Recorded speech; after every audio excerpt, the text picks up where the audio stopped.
ನಮಸ್ಕಾರ ಸ್ನೇಹಿತರೆ, ಮಾರ್ಲೆಟ್ಸ್ ಇನ್ ಕನ್ನಡ ಯೂಟ್ಯೂಬ್ ಚಾನಲ್ಗೆ ತಮಗೆಲ್ಲರಿಗೂ ಪ್ರೀತಿಯ ಸ್ವಾಗತ.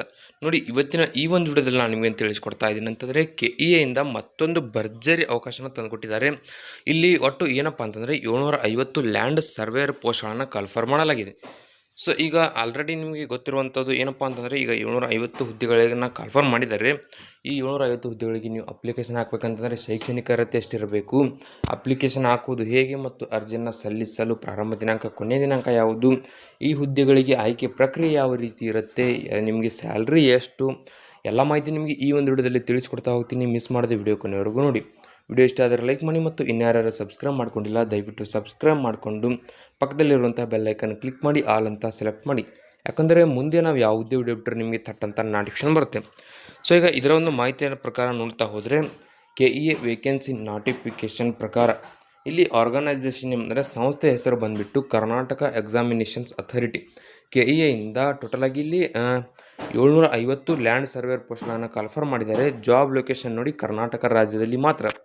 ಸೊ ಇಲ್ಲಿ ಇವು ಲ್ಯಾಂಡ್ ಸರ್ವೇಯರ್ ಹುದ್ದೆಗಳಿಗೆ ಆಯ್ಕೆಯಾದಂಥ ಅಭ್ಯರ್ಥಿಗಳಿಗೆ ಪ್ರತಿ ತಿಂಗಳು 37,500 ರೂಪಾಯಿದಿಂದ ಹಿಡಿದು 76,100 ರೂಪಾಯಿವರೆಗೆ ಇಲ್ಲಿ ನಿಮಗೆ ಪರ್ ಮಂತ್ ಸ್ಯಾಲ್ರಿ ಸಿಗ್ತಾ ಹೋಗುತ್ತೆ. ಸೊ ಇಲ್ಲಿ ನೋಡಿ KEA ವೇಕೆನ್ಸಿ ಡೀಟೇಲ್ಸನ್ನು ನೋಡ್ತಾ ಹೋದರೆ ಲ್ಯಾಂಡ್ ಸರ್ವೇಯರ್ ಅಂದರೆ ಇಲ್ಲಿ ಕಲ್ಯಾಣ ಕರ್ನಾಟಕದಲ್ಲಿ 190 ಹುದ್ದೆಗಳು ಖಾಲಿ ಇವೆ. ಹಾಗೆ ಲ್ಯಾಂಡ್ ಸರ್ವೇಯರ್ RPC ಈಗ ನೋಡಿ ಕಲ್ಯಾಣ ಕರ್ನಾಟಕ ಬಿಟ್ಟು ಉಳಿದಂಥ ಅಭ್ಯರ್ಥಿಗಳು ಅಂದರೆ ನಾನ್ ಕಲ್ಯಾಣ ಕರ್ನಾಟಕ ಆಗಿರ್ಬೋದು, ಈ ರೀತಿ ಅಭ್ಯರ್ಥಿಗಳು ಈ 560 ಪೋಸ್ಟ್ಗಳಿಗೆ ನೀವು ಅಪ್ಲಿಕೇಶನ್ ಹಾಕ್ಬೋದು. ಸೊ ಇಲ್ಲಿ KEA ರಿಕ್ರೂಟ್ಮೆಂಟ್ ಪ್ರಕಾರ ಎಲಿಜಿಬಿಲಿಟಿ ಡೀಟೇಲ್ಸ್ಗಳನ್ನು ನೋಡ್ತಾ ಹೋಗೋಣ. ಇಲ್ಲಿ ನೋಡಿ ಮಿನಿಮಮ್ ಏನಪ್ಪ ಅಂತಂದರೆ PUC ಗ್ರ್ಯಾಜುಯೇಷನ್ ಕಂಪ್ಲೀಟ್ ಮಾಡಿರಬೇಕಾಗತ್ತೆ. ಅಪ್ಲಿಕೇಶನ್ ಹಾಕುವಂಥ ಅಭ್ಯರ್ಥಿಗಳಿಗೆ ಏಜ್ ಲಿಮಿಟ್ ನೋಡ್ತಾ ಹೋದರೆ ಮಿನಿಮಮ್ 18ರಿಂದ ಮ್ಯಾಕ್ಸಿಮಮ್ 40 ವರ್ಷದ ಒಳಗೆ ಇರತಕ್ಕಂತಹ ಅಭ್ಯರ್ಥಿಗಳು ಈ ಹುದ್ದೆಗಳಿಗೆ ಅರ್ಜಿಯನ್ನು ಸಲ್ಲಿಸಬಹುದು. ಸೊ ಇಲ್ಲಿ ಏಜ್ ರಿಲ್ಯಾಕ್ಸೇಷನ್ ನೋಡ್ತಾ ಹೋಗೋಣ. OBC 2A 2B 3A 3B ಅಭ್ಯರ್ಥಿಗಳಿಗೆ 3 ವರ್ಷ ಏಜ್ ರಿಲ್ಯಾಕ್ಸೇಷನ್ ಇದೆ. SC ST ಅಭ್ಯರ್ಥಿಗಳಿಗೆ 5 ವರ್ಷ ಇದೆ. ಹಾಗೆ PWD ಅಭ್ಯರ್ಥಿಗಳಿಗೆ 10 ವರ್ಷಗಳ ಕಾಲ ಏಜ್ ರಿಲ್ಯಾಕ್ಸೇಷನ್ ನೀಡಲಾಗಿದೆ. ಹಾಗೆ ಇಲ್ಲಿ ನೋಡಿ ಕ್ಯಾಟಗರಿ ವೈಸ್ ಅಪ್ಲಿಕೇಶನ್ ಫೀಸ್ ಕೂಡ ಕೊಟ್ಟಿದ್ದಾರೆ, ಅದನ್ನು ಕೂಡ ನೋಡ್ತಾ ಹೋಗಿ.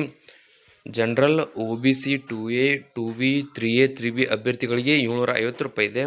SC ST ಅಭ್ಯರ್ಥಿಗಳಿಗೆ 500 ರೂಪಾಯಿ ಇರುತ್ತೆ.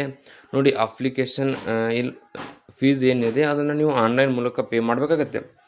ಹಾಗೆ ಇಲ್ಲಿ ಸೆಲೆಕ್ಷನ್ ಪ್ರೊಸೆಸ್ ಅಂದರೆ ಲ್ಯಾಂಡ್ ಸರ್ವೇಯರ್ 750 ಹುದ್ದೆಗಳಿಗೆ ಅಪ್ಲಿಕೇಶನ್ ಹಾಕಿದಂಥ ಅಭ್ಯರ್ಥಿಗಳಿಗೆ ಯಾವ ರೀತಿ ಆಯ್ಕೆ ಮಾಡಿಕೊಳ್ತಾರೆ ಅಂತಂದರೆ ಮೊದಲಿಗೆ ರಿಟರ್ನ್ ಎಕ್ಸಾಮ್ ಇರುತ್ತೆ, ಅದು ಕೂಡ ಆಫ್ಲೈನ್ OMR ಇರುತ್ತೆ.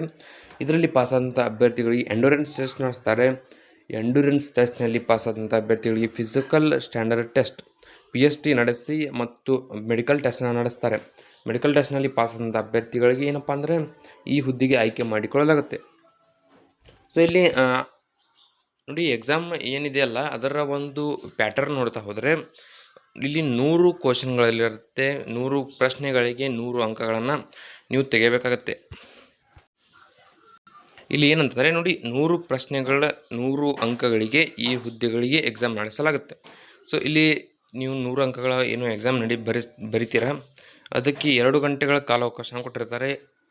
ಮತ್ತು ಇಲ್ಲಿ ನೆಗೆಟಿವ್ ಅಂಕ ಕೂಡ ಇರುತ್ತೆ, ಅಂದರೆ 0.25.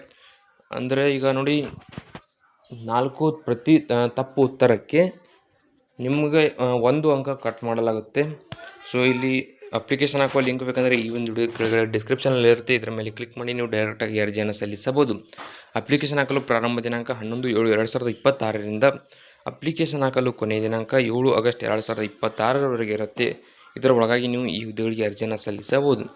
ಹಾಗೆ ಇಲ್ಲಿ ಅಪ್ಲಿಕೇಶನ್ ಫೀಸ್ ತುಂಬಲು ಕೊನೆಯ ದಿನಾಂಕ 10 ಆಗಸ್ಟ್ 2026 ಮತ್ತು ಈ ಹುದ್ದೆಯ ಪರೀಕ್ಷಾ ದಿನಾಂಕ ಕೂಡ ಕೊಟ್ಟಿದ್ದಾರೆ 3 ಮತ್ತು 4 ಅಕ್ಟೋಬರ್ 2026ರಂದು ಈ ಒಂದು ಹುದ್ದೆ ಎಕ್ಸಾಮ್ ನಡೆಯುತ್ತೆ. ಸೊ ಕರೆಕ್ಟಾಗಿ ನೋಡ್ಕೊಳ್ಳಿ. ಈ ಒಂದು ವಿಡಿಯೋದಲ್ಲಿ ಇಷ್ಟ ಇರುತ್ತೆ. ವಿಡಿಯೋದಲ್ಲಿ ನಿಮ್ಗೆ ಏನಾದರೂ ಡೌಟ್ ಇದ್ದರೆ ಕಮೆಂಟ್ ಮಾಡಿ ಮತ್ತು ಇನ್ಯಾರು ಸಬ್ಸ್ಕ್ರೈಬ್ ಮಾಡ್ಕೊಂಡಿಲ್ಲ ದಯವಿಟ್ಟು ಸಬ್ಸ್ಕ್ರೈಬ್ ಮಾಡಿಕೊಂಡು ಪಕ್ಕದಲ್ಲಿರೋಂಥ ಬೆಲ್ಲೈಕನ್ ಕ್ಲಿಕ್ ಮಾಡಿ ಆಲ್ ಅಂತ ಸೆಲೆಕ್ಟ್ ಮಾಡಿ.